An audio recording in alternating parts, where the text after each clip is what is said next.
வணக்கம் உறவுகளே, இன்னைக்கு பார்த்தீங்க அப்படின்னு இலக்காங்க வீட்டுக்கு வந்துக்கிறேங்க. அக்கா என்னக்கா பண்ணுறீங்க? வாகராம்பாளையம் சந்தைக்கு கிளம்பியாச்சா? சரிக்கா சரிக்கா. ஆமாக்கா, ஒரு கேள்வி உங்ககிட்ட எல்லாத்துக்கிட்டையும் கேட்கணும். பிரண்டையே எங்கேயும் கிடைக்கிறது இல்லைங்களே, இது எப்படி இந்த பிரண்டை வருது?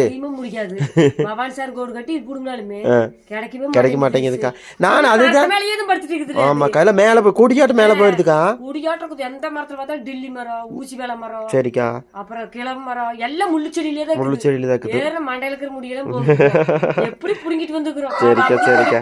ஆமாக்கா ஆமாக்கா, இது ரொம்ப கால்சியம் சத்து ஜாஸ்தி. ஆமாக்கா, அதனாலதான் கேக்குறாங்க. ஆமா ஆமாக்கா. அப்ப நம்ம ஏரியாவில் இல்ல, தூரம் தூரம் போக மழை இல்ல. சரிக்கா சரிக்கா. அதனால எது கிடைச்சது கொண்டு போய் கொடுக்க. சரிக்கா சரிக்கா. சரிங்க மக்களே, இங்க பாருங்க.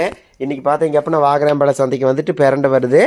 கள்ளிப்பழம் பாத்தீங்க அப்படின்னா அக்கா வந்துட்டு வாகராம்பாளையம் சந்தைக்கு கொண்டு வர்றக்காண்டி பாத்தீங்க அப்படின்னா இங்க பாருங்க மக்களே, பொறிச்சிட்டு வந்திருக்காங்க. சரிங்களா? அது எத்தனையோ நோவுக்கு தாங்க. ஆமாக்கா, இதெல்லாம் நிறைய மருத்துவ குணம் நிறைஞ்சதுக்கா.